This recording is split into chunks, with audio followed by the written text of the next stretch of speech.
Assalamualaikum warahmatullahi wabarakatuh. Perkenalkan, nama saya Aisyah Konita Safarina dari kelas 2025G. Di sini saya bersama Ustazah Hana Aulia. Beliau adalah pengajar di TPQ. Mungkin Antum bisa memperkenalkan diri Antum terlebih dahulu. Ya, sebelumnya makasih karena sudah mewawancara Ana ya. Karena sebenarnya umur kita nggak terlalu terpaut jauh ya. Saya juga masih ya, jadi mohon maaf kalau misal kurang memotivasi ya. Karena juga saya masih harus banyak belajar. Ini ngomongnya Ustazah atau kakak aja? Kak aja.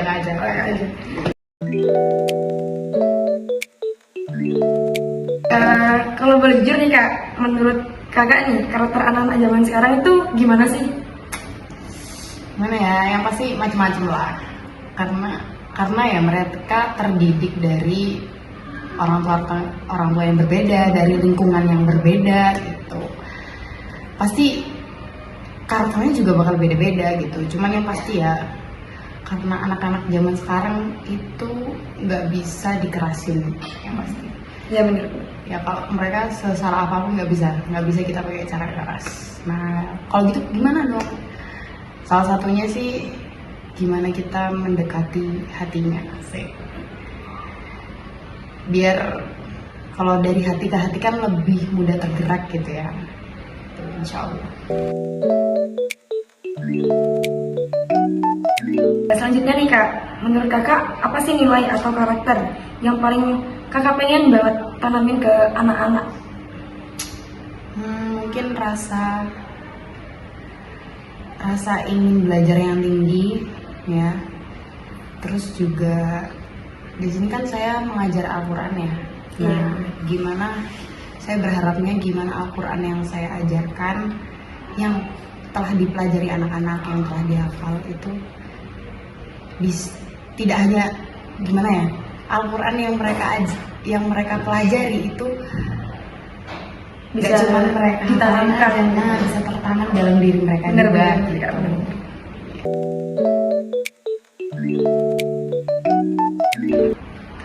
Oke, next, biasanya cara kakak ngajarin nilai-nilai kebaikan, nilai-nilai yang bisa mereka tanamkan di kehidupan sehari itu melewati apa? Atau cerita, atau game gitu? Misalnya aja nih Kak. Ya, biasanya saya juga sering buat cerita sama anak-anak, cuman mungkin ya yang paling penting itu karakter. Lewat contoh dari kakaknya sendiri. Iya, karena yang pasti anak-anak itu melihat peniru terhandal gitu kan. Makanya aspek terpenting dari semua pendidik deh itu adalah menjadi contoh yang baik, teladan yang baik kayak gitu. Kemudian pernah nggak sih kakak itu merasa frustasi banget karena anak ini suka bandel ya?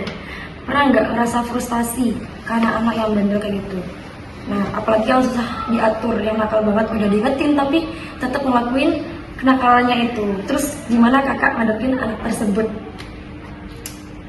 Ada, pasti kalau bandel pasti ada ya, karena ya anak-anak Manusiawi ya kan? Benar. Cuman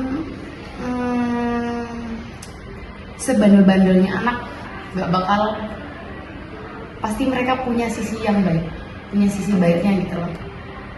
Makanya setiap saya menghadapi anak-anak yang bandel gitu, pasti saya masih bisa berpikir positif bahwa mereka punya sisi baik gitu. Nah, itulah tugas kita sebagai guru untuk menggali mereka. Apa yang mereka butuhkan, metode apa yang bisa mereka terima kayak gitu. Karena masing-masing anak juga beda treatmentnya kayak gitu.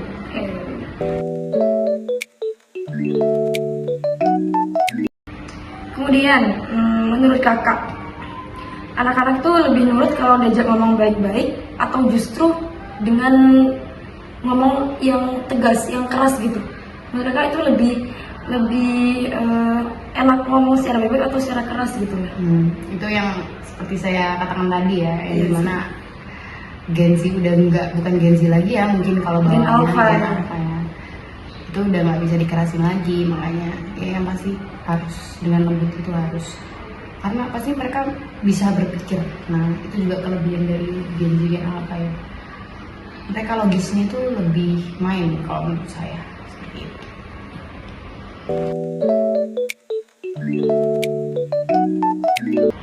Oke, selanjutnya sekarang kan banyak anak-anak apalagi Gen Alpha yang dari kecil udah dikenalin dengan yang namanya gadget. Kan kalau misal kita dulu kan masih main tanah, masak-masakan, sedangkan Gen Alpha yang sekarang sukanya main gadget. Nah, menurut kakak itu ngaruh nggak ke pembentukan karakter mereka? Pasti ngaruh lah, pasti. Yang pasti ngaruh. Cuman kalau kurang tahu ya, kalau mungkin di lingkungan saya itu banyak anak-anaknya tuh penontonnya juga pada main medsos kan. Meskipun anak kecil zaman sekarang kan pada main medsos Iya, kan. bener. Apalagi TikTok itu. Sedangkan algoritma TikTok itu biasanya yang viral-viral kayak gimana sih gitu. Makanya anak zaman sekarang tuh update banget kayak gitu. Cuman jadi mau aneh ngelantur dulu. Tergantung ya kak ya. Cut aja ya itu nanti. Ya cuman itu tergantung anaknya masing-masing sih ya, gitu aja. Cuman sebenarnya gadget pun nggak seluruhnya buruk, ada bagusnya juga. Ya itu tergantung apa yang dia tonton, tergantung anaknya juga. Ian, ada nggak momen yang paling ngena ke kakak? Contohnya, wah ternyata mereka bisa ya berubah untuk menjadi lebih baik. Pernah nggak kakak ngalamin hal tersebut? Iya. Yang masih ya pernah. Anak yang nggak bisa baca Quran Jadi bisa. Ngena banget ya dia kak. Iya, terus juga anak yang karakternya mungkin bisa dibilang nakal ya, sebenarnya nggak nakal. Cuman mereka emang orang-orang yang membutuhkan perhatian lebih gitu. Kemudian menurut kakak kalau misalnya orang tua mereka kurang dalam mensupport mereka di rumah, biasanya kakak ngapain? Atau diajak juga ngobrol sama orang tuanya atau gimana? Dilihat dulu sih basic masalahnya itu ada di mana. Kalau misalnya basicnya di orang tua, berarti kakaknya ngobrol sama orang tuanya juga. Kalau memang diharuskan untuk menyangkutkan orang tua, ya saya ikut seperti itu. Cuman kebanyakan dari anaknya bisa kita tanamkan gimana ya? Dari anaknya itu bisa kita tanamkan karakter sendiri gitu loh, biar dia itu bisa ngadepin masalah-masalah kayak gitu. Masalah-masalah yang mungkin bisa terjadi karena orang tuanya.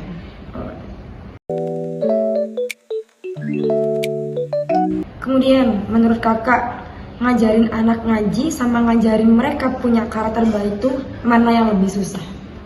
Kemudian alasannya kenapa? Mana ya? Sesuai pengalaman kakak aja. Karakter mungkin ya. Nggak tahu kenapa karakter itu emang kayak basic dari segalanya. Iya. Ya kan? Mereka belajar ngaji pun buat apa? Buat karakter. Ya nggak? Mereka belajar baca buat apa? Biar mereka tahu isinya. Biar kalau mereka tahu isinya Quran buat apa? Ya biar mereka tahu itu karakter-karakter yang baik di Al-Quran itu kayak gimana, akhlak yang baik itu kayak gimana.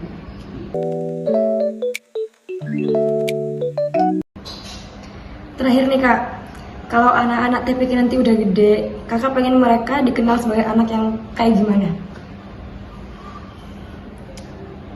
Yang pasti punya akhlak yang bagus. Selain akhlak yang bagus, apa kayak menjadi hafizah yang bermanfaat? Mungkin mereka bisa mempraktekkan dan menunjukkan kepada orang-orang bahwa